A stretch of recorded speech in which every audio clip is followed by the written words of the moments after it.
there is this very strong sense in Israel, among many people across the board, that yes, maybe some things are not going well, maybe there's some indiscipline in the army, but by and large, our boys, and these the people who are fighting there are the children and grandchildren of most people in Israel, cannot be involved in this systematic campaign of war crimes and genocide. And unfortunately, the reality is that they are. Well, the individual that you just heard call out Israel's war crimes this past December is Israeli-American scholar Omer Bartov, who has just penned a new op-ed for the New York Times. It's important to note he is a genocide scholar, and in his latest piece, he says, "I'm a genocide scholar. I know it when I see it." And he's referring to what the Israeli government, with the help of the Israeli Defense Forces, is up to in Gaza. Now, Dr. Bartov is a professor of Holocaust and genocide studies, specifically at Brown University. And in this essay, he explains that while he acknowledged that the IDF was likely committing war crimes soon after October 7th, he disagreed with assessments that Israel was committing a genocide. He was really resisting that notion. And you can understand why. I mean, he's Israeli American. It calls his identity into question, but his take has totally changed, and it changed beginning in May of 2024 when Israel ordered about 1 million Palestinians sheltering in Rafah to move to the coastal area of Mawasi. Now, the army then proceeded to level much of Rafah, destroy it. At that point, it appeared no longer, he writes, no longer possible to deny that the pattern of IDF operations was consistent with the statements denoting genocidal intent made by Israeli leaders in the days after the Hamas attack. Prime Minister Benjamin Netanyahu has promised that the enemy would pay a huge price for the attack and that the IDF would turn parts of Gaza, where Hamas was operating, into rubble. And he called on the residents of Gaza to leave now because we will operate forcefully everywhere. And he says he then began to notice a pattern in Israel's intentional targeting of civilian life in Gaza. Take a look. If you look at the pattern of what the IDF has been doing, not only has it been moving the population around, and every safe zone that it ends up in tends to get also bombed and shelled and attacked from the air, but also systematically destroying universities, schools, mosques, museums, and hospitals, of course, anything that makes for the health and also the culture of a group. So this is why he just wrote for the Times, quote, "I believe the goal was and remains today to force the population to leave the Strip altogether, or considering that it has nowhere to go, to debilitate the enclave through bombings and severe deprivation of food, clean water, sanitation, and medical aid to such an extent that it is impossible for sanitation and medical aid for Palestinians in Gaza to maintain or reconstitute their existence as a group." He also writes the following, Cenk, "My inescapable conclusion has become that Israel is committing genocide against the Palestinian people. Having grown up in a Zionist home, lived the first half of my life in Israel, served in the IDF as a soldier and officer, and spent most of my career researching and writing on war crimes and the Holocaust, this was a painful conclusion to reach and one that I resisted as long as I could. But I have been teaching classes on genocide for a quarter of a century. I can recognize one when I see one." And by the way, the estimated death toll, which I think is an underestimate, is that more than 58,000 people, including more than 17,000 children, have been killed in Gaza. And by the way, a point that Cenk has been repeating recently, and it's an important point to make, more than 870 of those children were less than 1 year old. Cenk. Yeah, and that's more than all the civilians Hamas killed on October 7th. adults, males, women, children, etc., was 815. Already, Israel has killed 870 babies alone in Gaza. Okay, so now when this conflict started, and for the great majority of it, when I stated a fact like that, people would say, "Oh, that's blood libel," right? So when they say that, what they're saying is the killing of the 870 babies doesn't bother me that much, but you stating that fact offends me because I think that it's related to something that happened in the 1800s. So because of that like winding connection, I'm offended at you repeating that fact.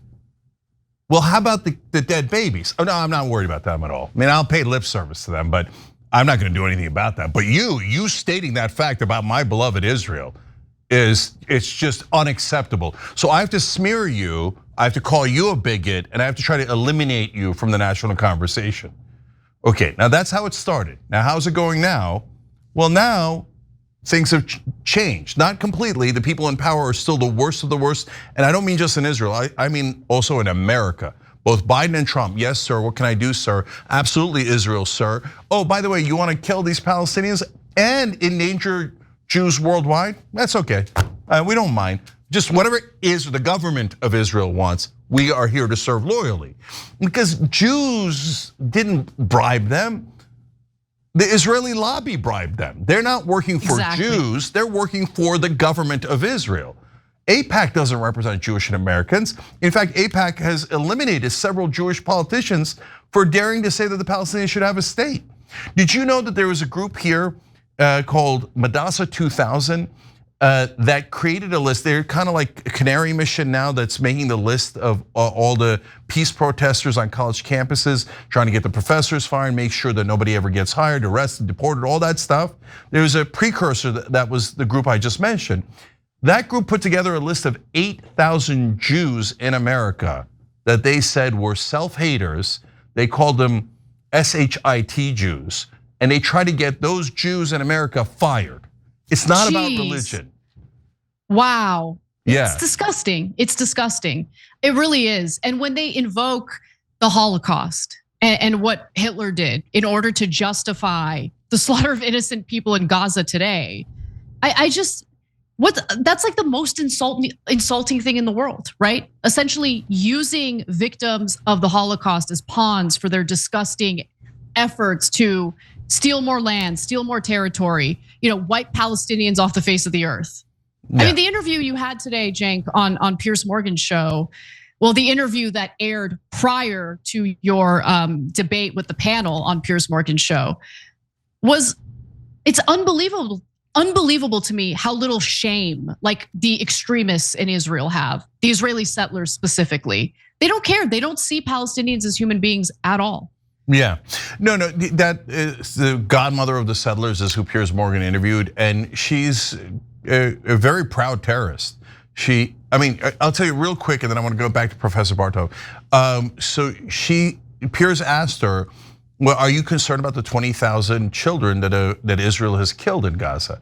And she said, well, they shouldn't teach their children to hate Jews.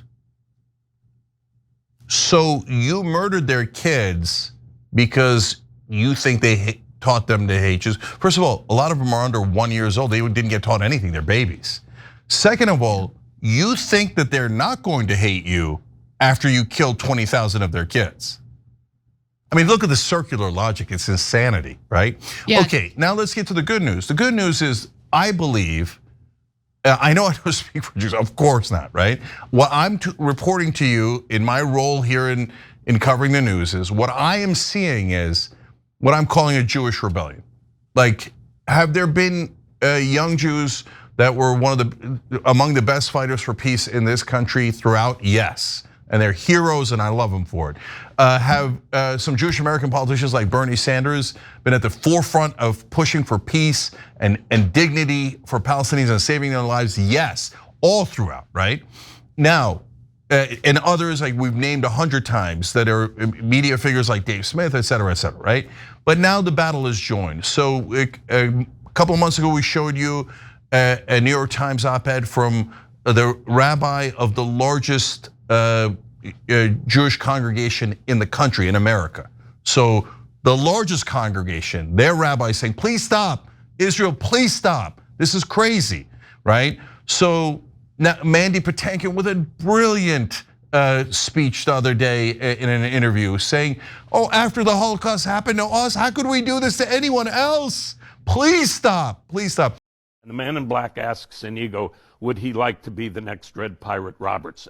And the Inigo Montoya actor, who was me, said these words, which I did not really know what they meant, that William Goldman wrote, which I think are the singular greatest words I've ever read. You know, I have been in the revenge business so long.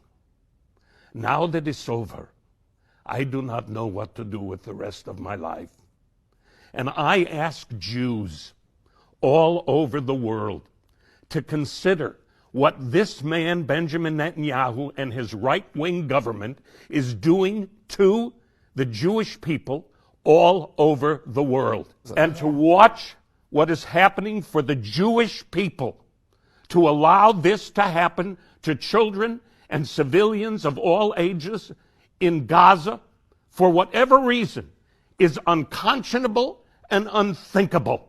And I ask you Jews everywhere all over the world to spend some time alone and think, is this acceptable and sustainable?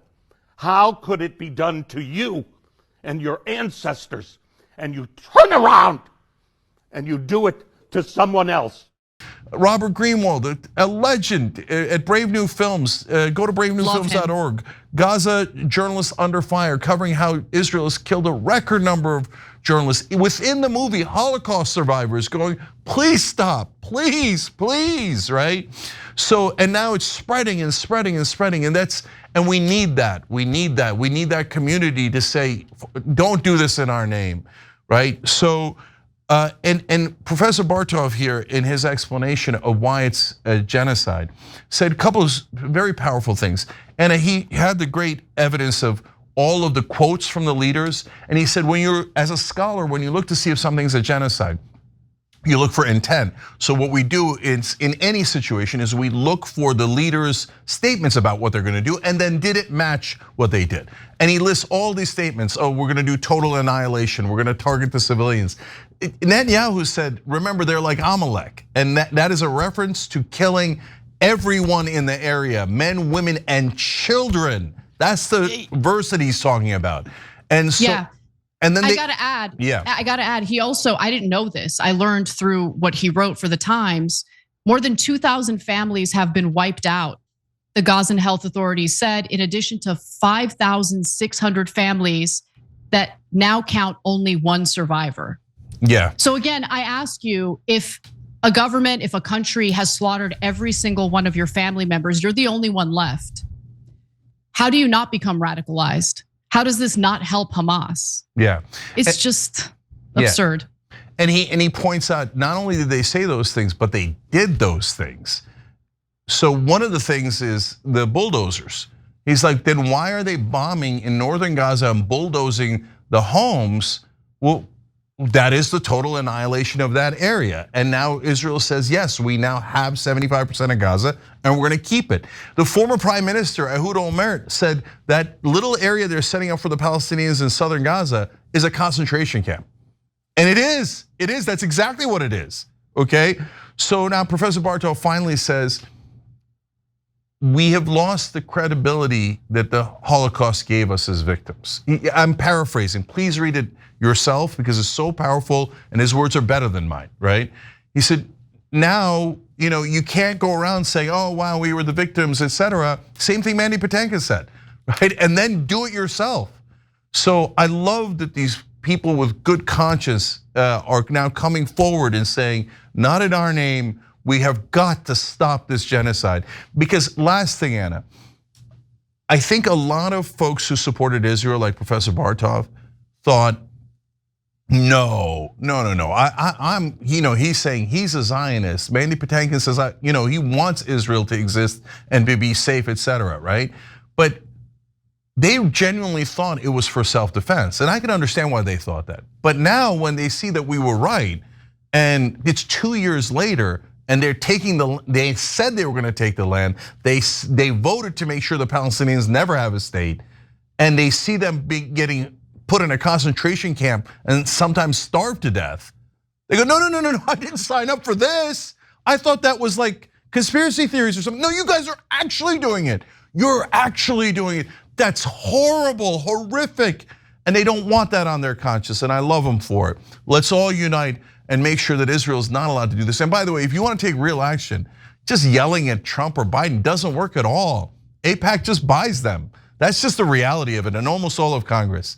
No, we have to stop sending money to Israel, because it is enabling their worst instincts. It's not helping Israel. At this point, it's not only hurting the Palestinians and hurting the entire Middle East and the world, but it's also hurting Israel itself. Because we're saying, oh, you want to do a genocide? Here's more money and more money to do it. We have to stop that money, and we as a people have to unite on it and force our politicians to stop.